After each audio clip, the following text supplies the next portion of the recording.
আসসালামু আলাইকুম। আশা করি সবাই ভালো আছেন। প্লেন মেশিন বা সেলাই মেশিন বা ঝুঁকি মেশিন যে যে নামে জানি, দেখতে পারতেছেন আমার হাতে একটা জামনাট। অনেকেই জানেন জিনিসটা জামনাট, এটা প্রেশার ফিট বা চাপে যে প্রেশারটা নিয়ন্ত্রণ করে বা প্রেশার বাড়ায় বা প্রেশারটা কম করে। তো এটাকে কিভাবে যদি ভেঙে যায়, প্রেশার নাটটা বা জামনাটটা যদি ভেঙে যায়, নষ্ট হয়ে যায়, কীভাবে এটাকে চেঞ্জ করব বা ভাঙা অংশটা কীভাবে বাইর করব। তো ফার্স্টে আমি যে প্রেশার ফিট বাড়ে যে রডটা স্প্রিংটা আমি বের করে নিলাম। বের করে দেখানোর চেষ্টা করতেছি। দেখতে পাচ্ছেন আমাদের যে ভাঙ্গা অংশটা, আমি একটা ড্রাইভারের সাহায্যে দেখানোর চেষ্টা করতেছি ভাঙ্গা অংশটা ভিতরে রয়ে গেছে। তো ভাঙ্গা অংশটা আমরা কীভাবে বাই করব, ভাঙ্গা অংশটা কীভাবে বাই করব আজকে এই ভিডিওতে আমি দেখানোর চেষ্টা করব। আমরা অনেকে এই জিনিসটা অনেক ভুলভাবে চেষ্টা করি। আমাদের বেশিরভাগই ভুল হয় কি, আমরা একটা ড্রাইভার এবং একটা প্লাস বা হাতের সাহায্যে টোকা বাড়ি দিয়ে বা বাড়ি দিয়ে এটাকে ভাঙার চেষ্টা করি, ভেঙে তারপর নতুন করে একটা নাট লাগে বা জাম নাটটা নতুন করে লাগাই। সেই জিনিসটা ভুল। আমরা আগে অন্য তরিকাগুলি আগে দেখব, অন্য তরিকা পালন করে দেখবো বা চেষ্টা করে দেখবো অন্য তরিকায় বাইরে হয় কি না। ফার্স্টেই কোনো ড্রাইভার বা কোনো কিছু দ্বারা বাড়িয়ে দিবেন না, তাহলে আপনার যে প্যাচটা, বডির যে অরিজিনাল একটা প্যাচ থাকে, নাটের যে প্যাচটা নষ্ট হয়ে যাবে। এই ভুলে এই কাজটা করবেন না।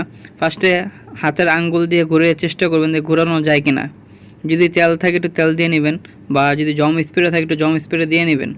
নিয়ে 5 মিনিট বা 10 মিনিট পরে এটাকে হাতের আঙ্গুলের সাহায্যে ঘুরিয়ে দেখবেন ঘোরানো যায় কি না। যদি ঘোরানো না যায়, তাহলে একটা চরম একটা ভালো একটা উপায় আছে। একটা ড্রাইভারের মাথায় একটা কাপড় পেঁচিয়ে নেবেন, একটা কাপড় পেঁচিয়ে নেবেন। অবশ্যই কাপড়টা পেঁচানোর সময় একটা জিনিস ফলো করবেন, কাপড়টা উল্টা করে, মানে যেদিকে টাইট হয়, মানে ড্রাইভারটা মানে লুজ করবেন আর কাপড়টা টাইট হবে।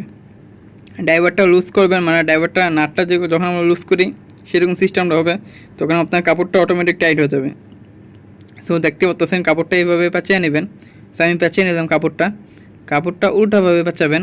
আমি যেভাবে পেঁচাতেছি এইভাবে সেমভাবে পেঁচিয়ে নেবেন। উল্টা পেঁচালে আপনারা খুলতে পারবেন না, অবশ্যই এইভাবে পেঁচিয়ে নেবেন। আরেকটা জিনিস, কাপড় পেঁচানোর সময় একটা জিনিস ভুল করি আমরা, যেটা যে কাপড়টা পেঁচানোর সময় যখন পেঁচানোর সময় নিচে দিয়ে নিই না, যার কারণে দেখতে পাচ্ছেন আমাদের ড্রাইভারটা ঢুকে যাবে। দেখতে পাচ্ছেন ড্রাইভারটা নিচে চলে গেছে। অবশ্যই কাপড়ের মাথাটা আগে ড্রাইভারের উপরে দিয়ে নেবেন, যাতে কাপড়টা যখন ড্রাইভারের প্রেশারটা পড়বে কাপড়টা যাতে ভিতরে না ঢুকে যায়। তো কাপড়ের উপরে মাথা দিয়ে তারপরে আমি কাপড়টা পেঁচিয়ে নিছি। তারপরে কাপড়ের যে বাকির অংশটা শেষ প্রান্তটা আমি ধরে টাইট করে রাখছি। তারপরে আমি ড্রাইভারটা ঘুরিয়ে দেখানোর চেষ্টা করতেছি। অবশ্যই দেখবেন একদম চমৎকার একটা বিষয়, একদম ইজিভাবে জিনিসটা খুলে যাবে। যদি নাটটা ভেঙে থাকে বা জাম নাটটা যদি ভাঙা অংশ ভিতরে রয়ে যায়, তাহলে এটা খোলা বা উপায় একদম সহজ উপায়। এই জিনিসটা যদি আপনারা জেনে রাখেন আপনাদের অনেক কাজে লাগবে। কারণ বেশিরভাগ মেশিনে, সব মেশিনেই দেখা যায় না জাম নাটটা ভেঙে যায় অনেক সময়, কারণ জিনিসটা প্লাস্টিক থাকে যার কারণে ভেঙে যায়। তো দেখতেই পারতেছে না আমাদের যে জাম নাটটা অনায়াসেই বের হয়ে গেল। একদম সিম্পল একটা জিনিস, আমরা অনেকে জানি না জানার কারণে আমরা কী করে একটা ড্রাইভার বা কোনো কিছু দ্বারা এটাকে ভাঙার চেষ্টা করি, যাতে ভেঙে এটা ভাঙার অংশটা বাই করতে পারে। তো ভাঙা অংশটা বাই করতে গেলে আপনার যে প্যাচটা নষ্ট হয়ে যায়।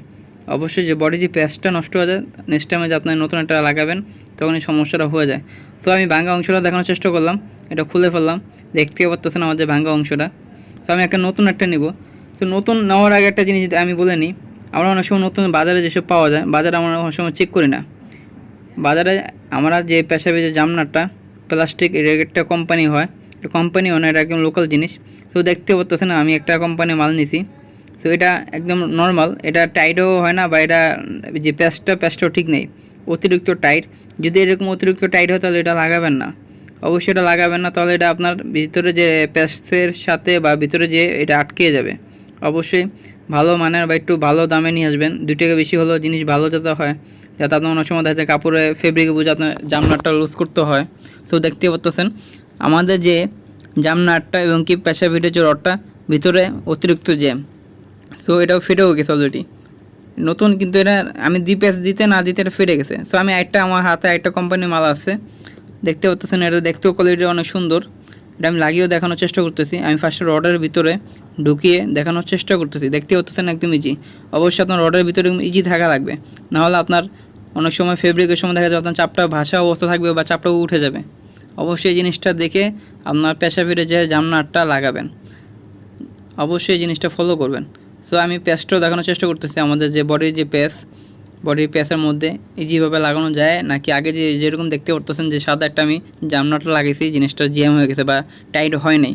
সো আমি এটা লাগানোর চেষ্টা করতেছি, লাগায় দেখানোর চেষ্টা করতেছি যে এটা প্যাচটা কীরকম, টাইট লাগে না ফ্রি।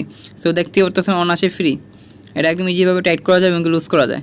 তো আমার যে বাজারে পাওয়া যায় জামনাটা অবশ্যই দেখে লাগাবেন, একটু মানে ভালো মানে 2 টাকা বেশি হলে ভালো মানে লাগাবেন, যাতে আপনার কাজে যাতে কোনো সমস্যা না হয়। সো আমি আজকে চেষ্টা করলাম এই ভিডিওর মাধ্যমে জামনাটা পরিবর্তন কীভাবে করতে হবে এবং ভেঙে গেলে কীভাবে এটা বের করবেন। যদি ভিডিওটা ভালো লেগে থাকে অবশ্যই জানাবেন। সবাই ভালো থাকবেন, সুস্থ থাকবেন। আসসালামু আলাইকুম।